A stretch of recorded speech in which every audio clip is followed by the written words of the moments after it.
I'm John Clem. This story, which you're about to hear, is one I wrote, and I'm happy to share it with you today.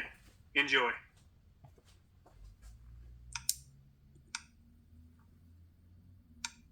Epilogue. In the year 2020, when we all had a lot of time on our hands because of the COVID-19 shutdown, I set out to write and create something with the time I had available. I originally set out to write this as a full-length book or a script for a movie. It became something else. As I studied the topic of interest that became this text, obvious as it is, I started seeing life cycles. All things, people and systems we see every day, once didn't exist and will, one day not even be remembered. All that is valuable is this very moment right here and now, and the time and energy you spend on the things that matter to you. The things, and even money that we collect through our short time will also be irrelevant and obsolete. I ask you, the reader, to just savor the little things such as this book, because, one day, it will be gone and forgotten too. Title: A True American Western Story. The Beginning. The Terrell County and the city of Sanderson in the West Texas desert, bordering Mexico, was once covered by a shallow sea. For millions of years the sea lowered and raised, depositing dying creatures on the bottom to be covered by silt, mud, and sand that drifted from above. This process created fossils that can still be found in abundance today. As time went on, the sea was populated by a variety of fish and reptile creatures. As the shallow sea drained away, erosion moved the softer material of sand and gravel, leaving the harder rocks and outcrops, producing valleys and canyons. Once dry land appeared, cacti vegetation populated the landscape and land animals began to drift into the area. This was long after the disappearance of dinosaurs. It was during the Ice Age that man began to appear in the area. They crossed a land bridge that went from Siberia to Alaska. Wild men crossed on through, heading down towards South America. Wildlife and plants were abundant in the early parts of man's wanderings, and so they settled in the area. Subsisting on the environment, the early men thrived and survived.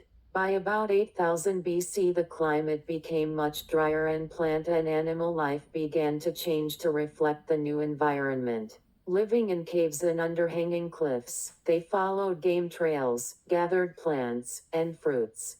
For thousands of years, Indian groups wandered into the area while the land became an unforgiving desert. At the beginning of the 18th century, as has always happened, new groups began to move into the area. The Apaches came first, followed by the Comanche. The old ones were forced out, assimilated, or destroyed. The new peoples were hunters and traders and were often warlike. The relatively peaceful times were over. With the movement of new native people into the area, also came an influx of totally foreign invaders. The first European people entered the area about 1536. In 1729, Jose del Mar explored the southern part of the area. Near Dryden, it is said that he erected a large wooden cross. His expedition was deemed a failure and was charged by the governor of Parana with laxity of duty. In 1735, Blas Maria Delgado, who had a lustrous military and political career, made his expedition into the area. He found Jose del Mar's wooded cross near Dryden and named the area Santa Cruz de Maya.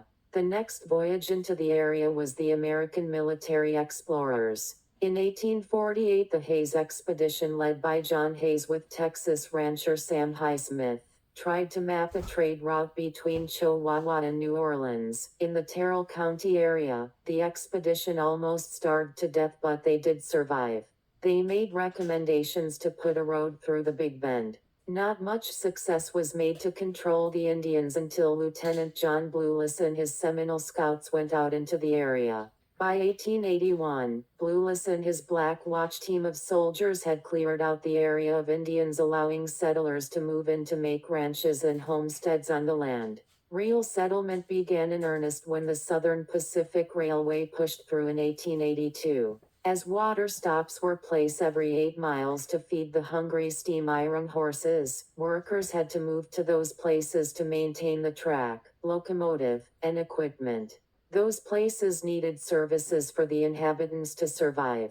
So the beginning of Sanderson and Terrell County may be rooted into the ancient past, but the steady march of progress pushed it into the future. The railroad. Sanderson, Texas is here because of the railroad, and the railroad was its chief benefactor for over a century. It's safe to say that Sanderson and Terrell County would not be what they are today had it not been for the railroad. In 1882, two teams of men, about 3,000 strong, would work to try and connect two ribbons of rail to create the Great Southern Transcontinental Line for the Southern Pacific Railroad. The first group of men, coming from the east, was mostly Irish, and the second group of men, coming from the west, was mostly Chinese. Both groups were aiming at the point at West Texas near the Pecos River. The railroad had to go through the roughest terrain in Texas under the most hostile environmental conditions. As surveyors pushed ahead of the rail building crews, plotting final route and laying out stations and water stops, they eventually came through the Big Bend of Texas.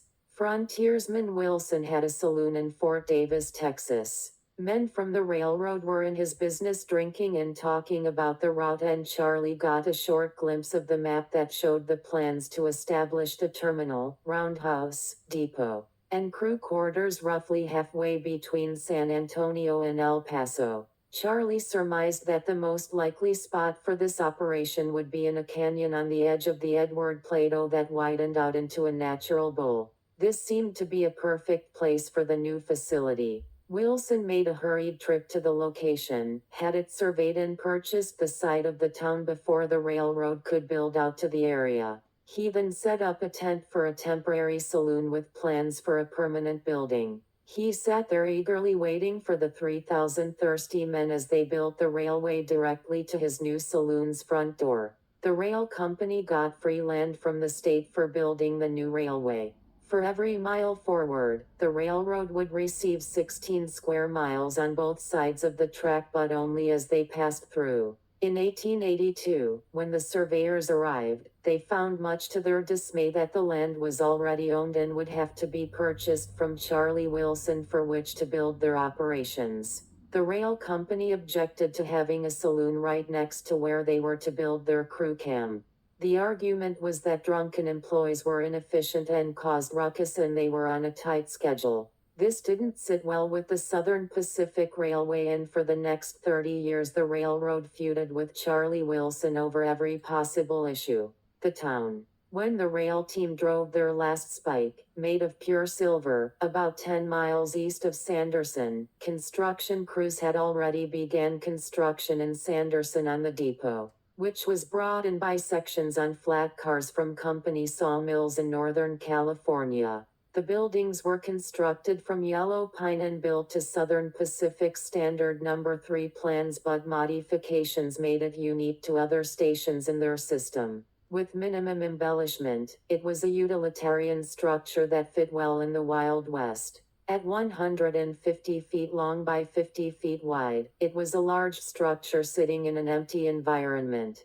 For the roundhouse, locally quarried sandstone was cut and dressed into large blocks by Irish stonemasons to be used to build an impressive structure with 14 arched keystone openings with heavy wood doors and stovepipes placed over the engine smokestacks to vent the toxic gases. The building was placed around a turntable that allowed the steam engines to be turned around and give access to each door of the roundhouse. Along with the depot and roundhouse, crew quarters were constructed for permanent employers and train crews that were stopping for the night. Several bunkhouses were built down the street from the depot, as well as many family quarters, known as section houses, and many other company structures were built. In the early years, there were not much over 100 people in the town and almost no women. The lack of law enforcement allowed men to run rampant over the rights of others, and it quickly became a dangerous place to live.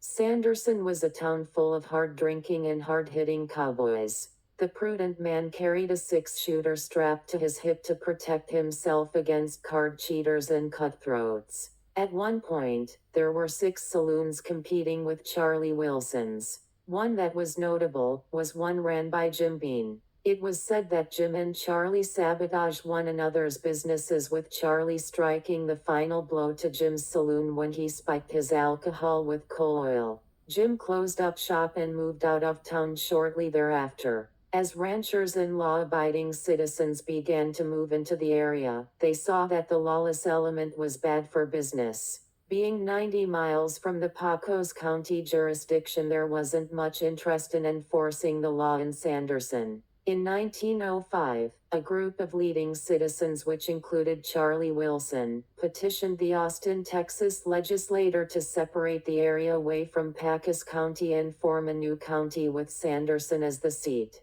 The new county would be named after A.W. Terrell, a Texas Civil War hero and statesman and sponsor of the legislation. Charlie Wilson wired back to Sanderson from Austin after the vote came back in his favor, baby born named Terrell, thus beginning the new chapter in Sanderson history. With a tough new sheriff in town and the closing of saloons, because of prohibition, the bad guys began to pack their bags and skip town. Trying to make the town more civilized, Charlie began to deed land for churches, and by 1907 the Methodist and Presbyterians had erected the buildings. All other denominations used these buildings for their services until they could afford to build their own structures. In 1909, Sanderson got their own water system. Up to that point, water was sold for 25 cents a barrel from Charlie Wilson's own well. A small child on a donkey would pull the water-filled barrel, the puncher's property. Seeing the need, locomotive engineer and entrepreneur Ed Maginley built the waterworks on the site of Molina Hill, laying pipes and water mains constructed of redwood planks strapped together, giving everyone access in the town to it. Not long after Maginley finished his waterworks, he started construction of a power generator and installing power lines. With an addition of an ice plant, this made Sanderson one of the first towns in the area to have modern-day conveniences. The flight. Having the railroad has always been a bonus for Sanderson, Texas. Beyond the obvious benefits of being a terminal and division point for the Southern Pacific Railroad, with the many citizens being employed by them, it had many more added benefits. For one thing, the railroad brought merchandise that was not available to non-railroad communities. Sanderson citizens were lucky to have access to circuses, carnivals, and other objects of national importance such as the Liberty Bell and presidential train tours. One of those special moments for the country that the townsfolk of Sanderson were privileged to see was the first successful transcontinental airplane flight in 1911. Following the railroad because of the lack of other navigation equipment, Calbraith Rogers flew a small X-Flyer from Sheepshead Bay, Long Island to Long Beach, California. Rogers, a member of a prominent family, was the great-grandson of Matthew Perry, who sailed into Tokyo Harbor and brought Western civilization to Japan in the 1850s. Though the official flight ended in Pasadena, California, Rogers' ultimate goal was to land on the beach and roll to a dramatic stop in the tidewater of the Pacific Ocean, which he accomplished, but not without much trial and tribulation. He suffered so many setbacks and crash landings that the only original parts of the flyer, at the end of his journey, was the vertical rudder, engine oil pan, and one strut.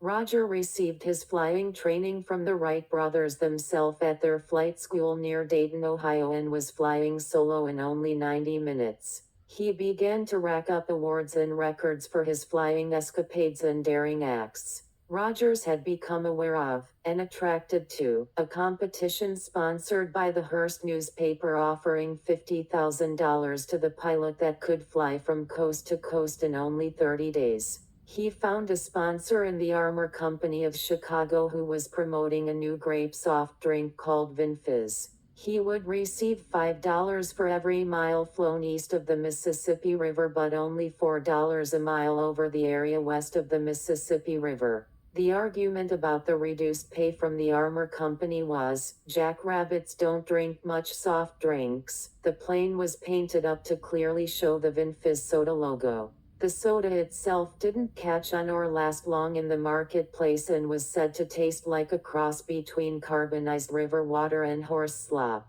The Vinfis Flyer was the smallest version of the three planes that were being sold by the Wright brothers. The plane had a wingspan of 32 feet and a total length of 21 feet, powered by a 35 horsepower four-cylinder engine driving two propellers, carrying enough fuel to go 3.5 hours of sustained flight at 55 miles an hour, and weighing only 900 pounds with the pilot on board. Leaving Sheepshead Bay on September 17, 1911, he flew up over Manhattan, finding the railroad tracks going in the direction that he needed to go, and was followed by his support train. His flight path went through New York, Ohio, Kansas, Texas, and on to his final destination in California. On his second day, he crashed his plane during takeoff and had to spend 3 days repairing the plane. This was to set the pattern for the entire trip. At about 70 landings, he had about 16 serious crashes, and less severe mishaps was to cause delays.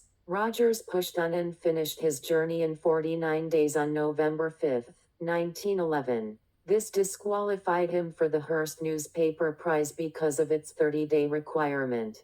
The arrival of the Vinfis, which was landed in front of the Sanderson Courthouse, a large vacant area in those days, was on October 26, 1911. After a quick visit with the awestruck locals, Rogers tried to continue his journey, but high winds rolled in and prevented his takeoff for a day. The large crowd was excited to see their first airplane, but was just as intrigued to see his support train, which consisted of a sleeper car, medical car, a hangar car adorned with Vinfis advertisements, and a machine shop that employed 3 people. The train had enough parts on board to rebuild the entire plane up to 3 times. The next day Rogers tried to take off just northeast of the courthouse, but as happened so many times during his trip, he scraped his wing on a fence and tore his wing. The Vinfis plane was nothing more than a pile of sticks, wire and cloth, and was easily damaged. He repaired his wing and took off from Sanderson and headed to his next stop, ending the town of Sanderson's glimpse of the future and unmanned flight. The train robbery. In 1912, right outside the town of Sanderson, at the Dryden station, Ben Kilpatrick, a one-time member of Butch Cassidy's Wild Bunch, and his partner in crime, Ole Hobbuck, readied themselves for another heist. They met each other in prison and had worked several crimes together since Ben Kilpatrick's release from his 10-year sentence in federal prison in Atlanta, Georgia for the Great Northern Robbery. These stick-ups didn't yield them much for profits, but were thought to have been successful because the authorities didn't catch up with them. The 2 men boarded the number 9 midnight train with the intentions of robbing the Southern Pacific Express car. They had paid a young boy, around the age of 11, to hold their horses at Baxter's Curve just outside Sanderson. Once they were out of town, the 2 robbers put on masks and made their way to the front of the train to take the engineer, 2 of his crewmen, and the express messenger hostage. The robbers then ordered the engineer to stop the train at the first iron bridge west of Baxter's Curve, which was located roughly midway between Dryden and Sanderson. While Kilpatrick was holding the engineer at gunpoint, Hobbuck went to the express car with the express messenger and the 2 crewmen to disconnect the following cars and commence the actual robbery. Along the way, Trousdale, the express messenger, managed to arm himself with an ice mallet that was used for a shipment of frozen oysters. He concealed it upon his person until an opportune moment. A few minutes later, as Hobbuck was looking down to pick up a package, Trousdale struck him in the head with the mallet, multiple times, and killed him. Trousdale then armed himself with Hobbuck's rifle and gave pistols to the 2 crewmen. They then turned out the lights and went to the back of the express car to wait for Kilpatrick to show himself.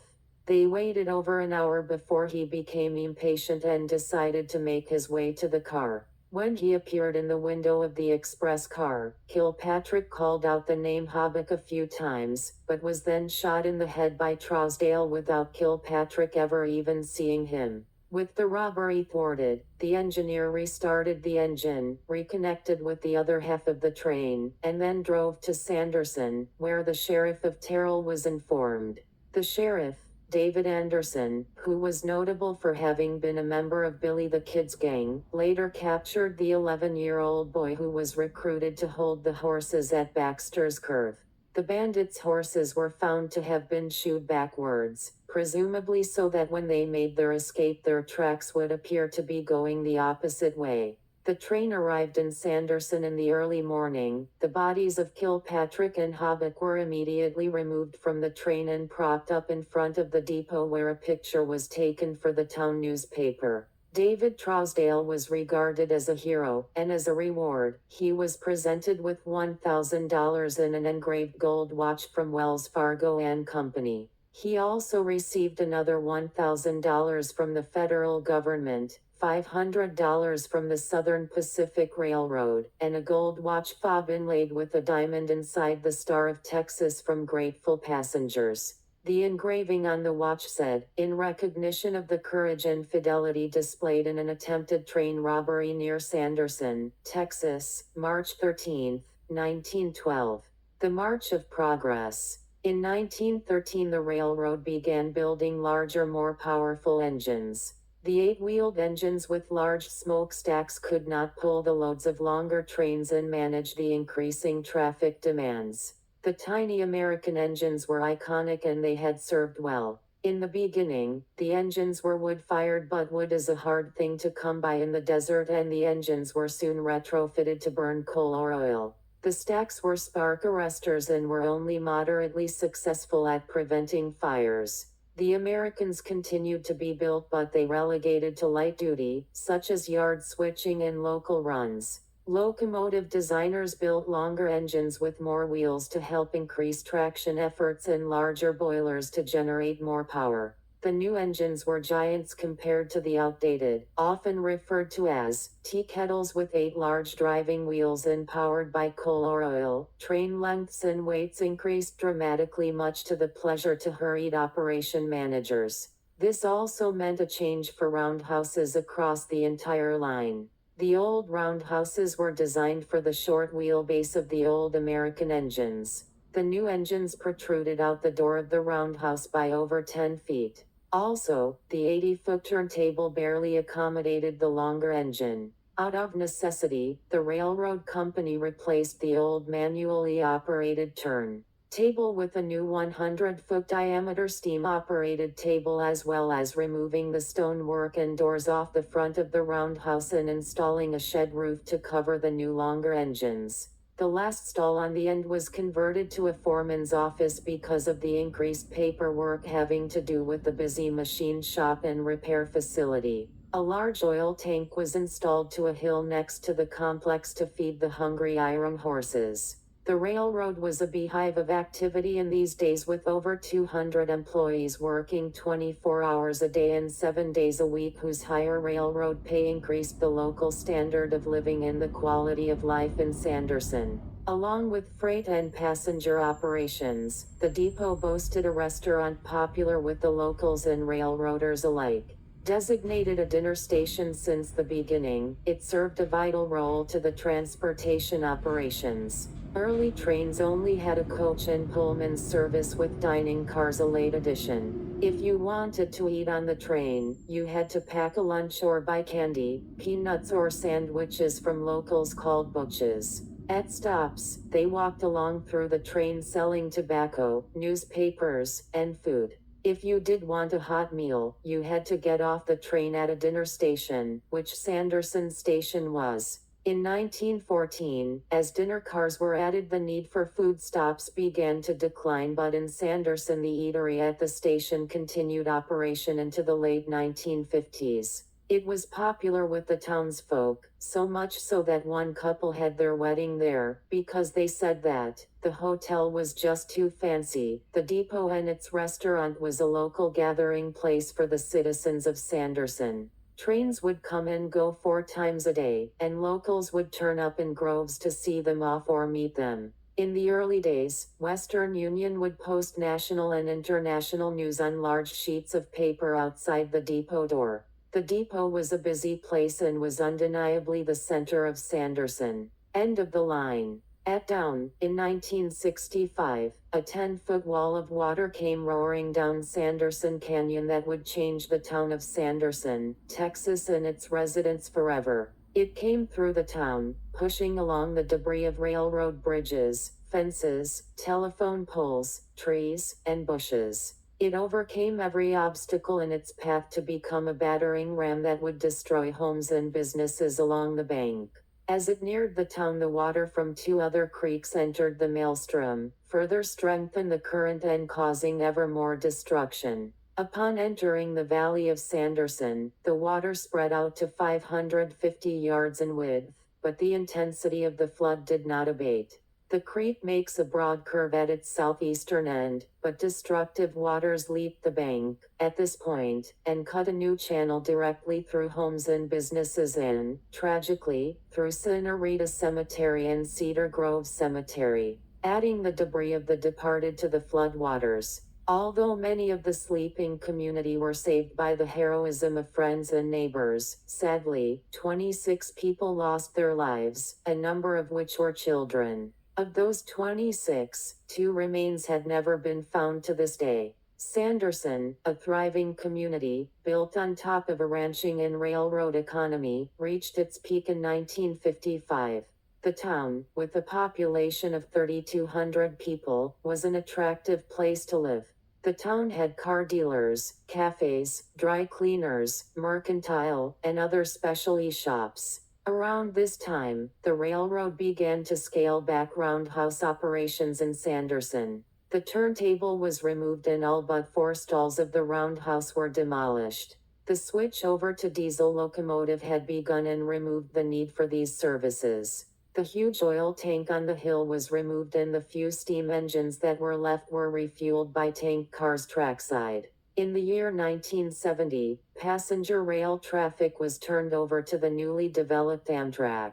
Passenger traffic was a losing business proposition in the more recent years because of jet plane travel, and the railroad had cut operations down to the minimum. They always made more money with freight operations, so they were happy to relinquish the task to the government. Freight and maintenance still required the depot had a base, but the handwriting was on the wall. In 1994, a head-on collision of 2 freight trains west of Sanderson claimed the lives of 4 local men.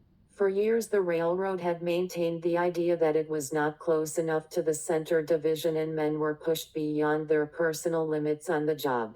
Labor and safety rules required trains to come to a dead stop in the desert, to wait on the railroad car service to bring a fresh crew, and take away the old one. This was a costly endeavor for the railroad. Arguments were made to close Sanderson as a division point for years, but local groups were able to stop it because the impact it would have on the local economy. The railroad crash was the final death knell, and the beginning of the end of local rail business. Shortly after rail business changed hands to the Union Pacific Rail Line and a corporate decision was made to close operations in Sanderson. The depot was abandoned and all maintenance was stopped.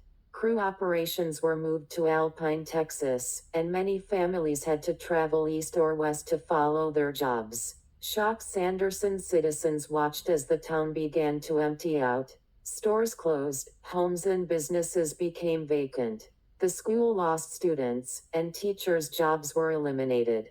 The situation was desperate as townsfolk became disillusioned. People who choose to live in the desert are a hardy bunch. Some dug in their heels and chose to not leave without a fight. The town's population had dropped from its peak of 1,100 people down to 630 people. Those people tried to make the town more desirable to tourism and hunting to maintain what was left after the railroad. The town still stands, but is now a shadow of its former self. Buildings are caving in and property neglected. Along with the depot, most things are being demolished. Signs of the past are evident everywhere. Pieces of track and old boxcars are scattered all around the town. All remaining people that still remain have memories of family members who worked for the railroad. Like the life of a single human being, there is a life cycle to everything, even towns, cities, states, and nations. At some point it all returns to which it came, and all that is left is a shadow of its past self. The end.